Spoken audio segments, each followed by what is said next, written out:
So we're just waiting for Facebook Live to finally kick Go in. live. Mm-hmm. And here we go. So thank you very much for joining me, Mr. Larry Irving. It's great to have you on for another presentation of a conversation about the digital divide with no one left offline. So our focus is really on making sure that everyone has the connection they need to thrive. And perhaps there are few better people than yourself, an Internet Hall of Famer, former NTIA head and Assistant Secretary of Commerce during the Clinton administration, Larry Irving, to have on the show to talk about this. Thank you very much. I'm delighted to be here. It's an honor to be here. And, and I'm talking about one of my favorite subjects, so it's great. Well, so with that in mind, few people wake up thinking about the digital divide, but you've been on the forefront of this issue for literally decades. You coined the term digital divide. What was it that exposed you and introduced you to this issue? So, it's funny that we're talking about this today. Today's the 31st anniversary of the death of a congressman that a lot of people haven't heard of named Mickey Leland. And Mickey was chairman of the Congressional Black Caucus. He represented inner city Houston. District was 40% Black, 40% Latino, 20% white, and mostly working class and low income. Back in the 1980s, Mickey and I were working on telephone penetration. And I'm from Brooklyn.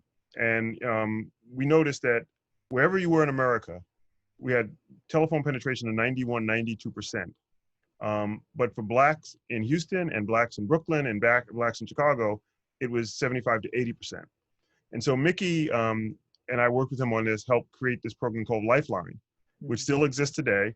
But it was really Mickey's impetus that got Lifeline to become an FCC policy, because we saw that, these black families, these low-income Latino families, low-income Native American families were much less likely to have a telephone access.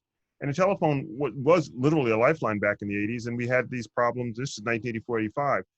So when the internet got started, I was brand new to the internet. There were 15 million people on the planet when I started at the Commerce Department with Ron Brown and Al Gore and Bill Clinton.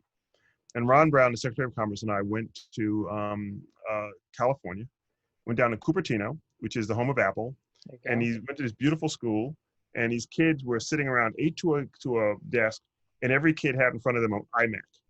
And they were all like networked iMacs, and they're doing their thing, and they're like 10 years, they knew about technology now, they're 8, 10 years old, right? Right. So that day we drove up to Hunters Point, and it's a predominantly Black Latino area. Most of the kids at Hunters Point are on school lunch programs. And the only technology in that school that was wired to anything was a metal detector. Jeez. So on a 40-minute drive, you got one group of kids, the kids of technologists and the kids of the future in some ways, because they have these beautiful technology. And you have another group of kids, just as deserving, just as American, just as smart, and they had no idea a thing called a computer, much less the internet existed. And that got me thinking that I could tell that story 1,000 times and it would have no impact. But if I created some data to show the divides in our country, that would have an impact. So Ron Brown and a friend of mine named Ed Ehrlich, who ran the Census Bureau, we did a 56,000 person survey, which is one of the biggest surveys of its, of any type through the Census Department. And we created a baseline of what was happening with internet and computers in the early days of the internet. And then we did it again in 1997, then we did it again in 1999. And we began to show that not only was there a divide, but the divide was getting wider. Here's the problem. 1999, the people who are least likely to be online in 1999, low income, elderly, rural, less educated, ethnic minority. Fast forward from 1999 to today. That was my first survey in 95, the second survey in 97, the third survey I did before I left in 99. Those 5 groups were the most likely. You could add single mothers, you could add English second language, but those are the big 5. Today, if you go through Pew, you go through the 5 groups of people least likely, low income, elderly, rural, less educated, ethnic minorities. It's not, the gaps are smaller, but in some ways the gap is wider, because to not be on the internet in 1995, you were missing very little, the right. online Lou. Janet Jackson was online, but Miss Janet if you're nasty, but nobody else is online. 2020, you're not online, you're missing some stuff. You know, your kids can't Literally missing school, right? or healthcare or commerce or all the things you need. I mean, how is it that we live in a country where we say we venerate our elders and 27% of senior citizens are online? Like, Right. No. Well, crazy. and what is astonishing about that story is when you think about folks like Bill Gates, and I think of his story being told in Malcolm Gladwell's book Outliers, Mm-hmm. and you read about Bill's childhood and the fact that Mm-hmm. he grew up with folks and parents in schools who just happened to have computers. Someone Mm-hmm. happened to donate a computer to his school, and Mm-hmm. absent that, he wouldn't be where he is today. Right. And so you think about how important it is for these tools to be available at an early age, to get that familiarity, to get that proficiency. And now, like you said, 25 years later, same gaps, Yep. and arguably, unquestionably more important. So with that severity of the issue and severity of the gap being established, what's giving you optimism these days about our ability to close this divide? Are you feeling like we're getting the renewed attention and focus that will make a difference? You know, I often felt like Sisyphus. Like I'd be pushing this boulder up the hill, and it come Right. rolling down on me again. And for a lot of people, they just believe that kids shouldn't be spending time on screens, and it's not the government's role, and trickle down, and all kinds of different excuses. But the reality was, it was, you know, a political statement that we're not going to spend money for those people to be connected. And it's always bothered me, whether it's rural people, people of color, but it's always been somewhat a political thing. I think now people realize that, you just cannot have a society like America where education, where commerce, where healthcare, where just basic decency. I mean, that 20, my mom is 90 and I love her to death, right? And I don't get to see her physically, but at least I know she can use Zoom or FaceTime to see her great grandchildren, her Right. grandchildren, because she has that technology. But my mom is lucky because she has, and her kids have, the ability to use technology. Think about 1 out of 4 senior citizens don't have that technology. And this, of the 73% that do, some percentage of them, their families don't have the technology. Right. So, we during a COVID where we want to keep our senior citizens isolated so that they don't get the disease, the only way they can kind of communicate or get close to people is through these technologies. So what gives me hope is, I don't think there's a person on the planet, or certainly not Americans, say that you don't need technology. Right. There's nothing, there's those of us who are spending all of our time on Zoom, and I spend 7 hours a day now on Zoom, certainly understand that, not only do I need technology, I need broadband, because you can't do Zoom on 25.3. You can't do Zoom No. on your cell phone religiously if you want the video portion of it, because it does get a little attenuated. So what gives me hope is that I think we're finally engaging this in the right way. We're finally understanding that if it's not for everybody, it's for nobody. So we've got this renewed attention. We've got more folks recognizing that this is a basic necessity to getting stuff done. Mm-hmm. But how do we respond to folks who say, oh, Larry, this is great, but the federal government shouldn't be subsidizing your Netflix account and your Googling and online shopping? How do we respond to that? We take a look and say, think of what America's always been. We electrified this country. We brought water to everybody in this country. We brought the telephone to everybody in this country.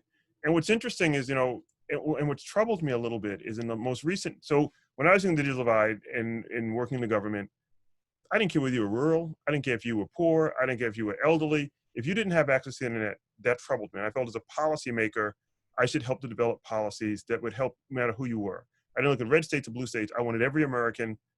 I'm a public servant. I work for every American. They all pay tax, pay my salary. Over the last 3 to 5 years, the digital divide has become a political issue where there are actually some folks who want the digital divide to be seen as only a rural issue. And here's what's wrong with that. There are 5 million households in America that can't get access to digital technologies because they live in an area that physically is just difficult to get to. They live in mountains on the other side of the hills. They live in areas with more cows or tumbleweeds than people. And I firmly believe that we have an obligation, just we had with TVA, just we had with REA, just we had with the telephone, to connect those people to the future or to the present, to do that. We allocate money for that. We have 22 million households minimum, pre-pandemic, before the layoffs, 22 million households that don't have internet because they can't afford it.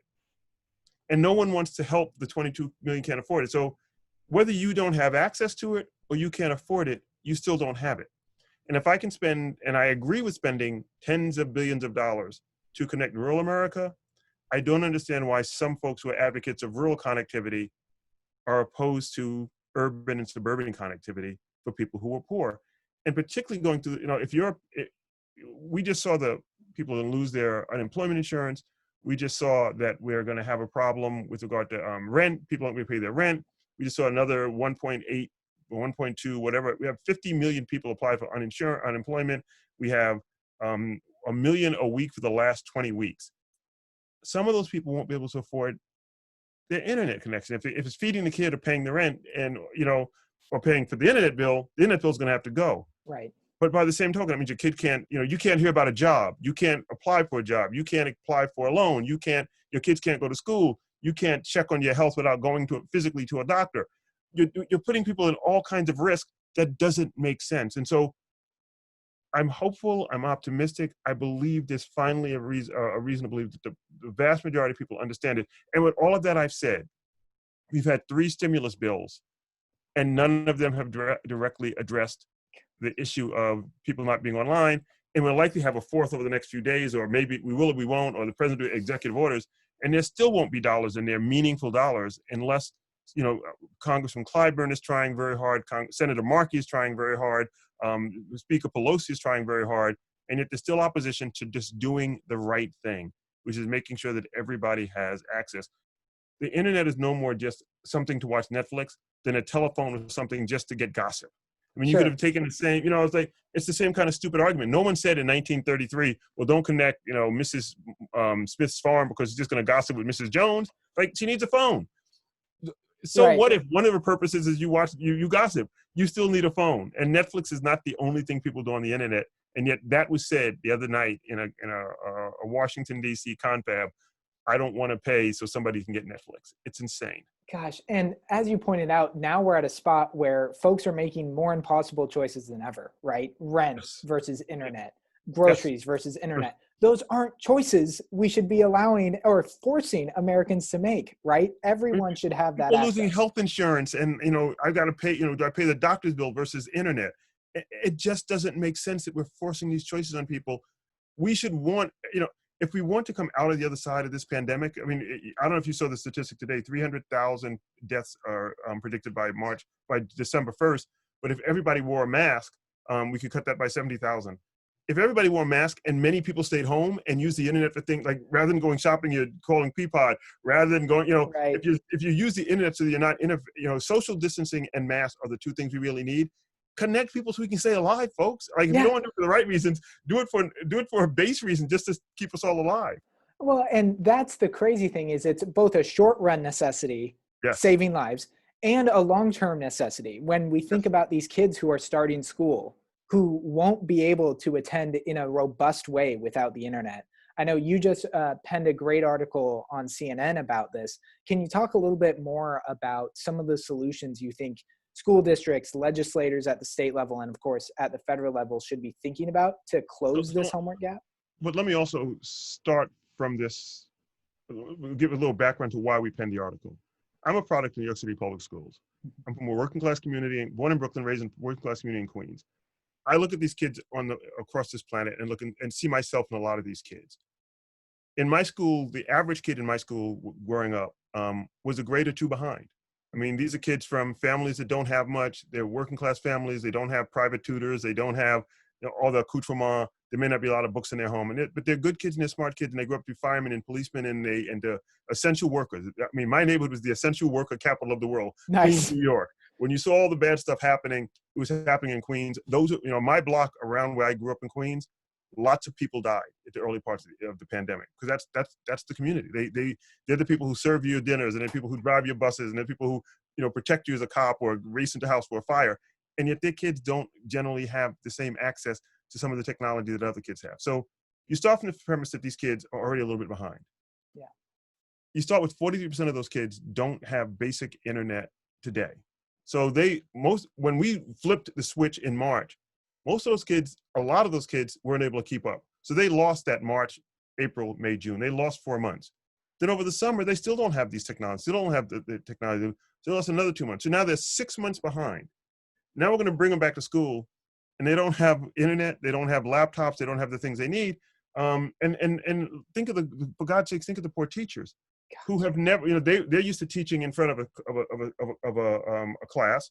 Now they've got to switch that to a screen. They know that some of the kids don't have screens. I was talking to teachers in the last week who are buying iPhones and buying tablets to give to kids in their class because they know the kids' parents can't afford it. So they're buying used equipment to give to kids in schools.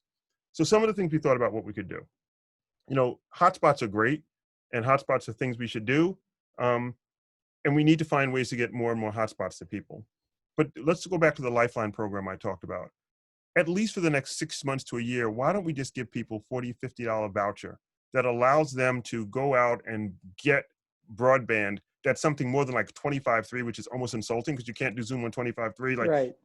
Thank you, Comcast, for doing something, but 25.3 is not enough. No. So if I give people $40, $50 they can use with an internet or a wireless provider, now I got you wireless. That's going to cost you X amount of money, but you're going to get that money back again because you have productive citizens. I was part of the team when we had digital television transition, where everybody moved from, you had to move your TV because right. we're changing the channels. We gave people a voucher. They could walk into Best Buy and walk out with a converter box. If you're eligible for food stamps or Medicaid or housing assistance, whatever, why don't we give you a voucher for a device, a Chromebook or a iPad so your kid can study? You got a kid that's eligible, you go to the store, they can change it back, flip it for cash. But the kid gets a device. We can do that. That's not a lot of money. I mean, in the scheme of things, it's not a ton of money. One of the things I really hope we'll do is I live here in Washington, D.C. I got a school down the block from me, Oyster School, and the kids on my block where I live have a gig network. Wow. But there are kids in that school who have Internet Essentials 25.3. There are kids who are homeless who have nothing, but they go to that school. That school has a gig network. I could take that gig network, throw up an antenna on top of that thing, use EBS, Educational Broadcasting Service, CRBS, Community Radio Broadcasting Service, and basically create a Wi-Fi network in this town that would reach almost every kid that needs access to a Wi-Fi network. And here's the other thing: I can secure that network, and I can make it more private, and I can make sure that kids aren't doing things on Wi-Fi they shouldn't be doing, like watching stuff that you don't want a grade school kid doing. Sure. But I can put that same network in libraries. I can put it in museums. Like, why aren't we thinking for $8,000 to $10,000 per public institution, we could basically create a network where everybody in the city, in any city, has access. It takes money, but when you think about a hotspot, which I am big for, $100, $200 per hotspot, sure, broken, stolen, it has to be upgraded. Once I put that antenna up there, I have almost no going forward cost. All right, yeah. It's up there. It doesn't cost very much, and maintaining it costs us almost nothing.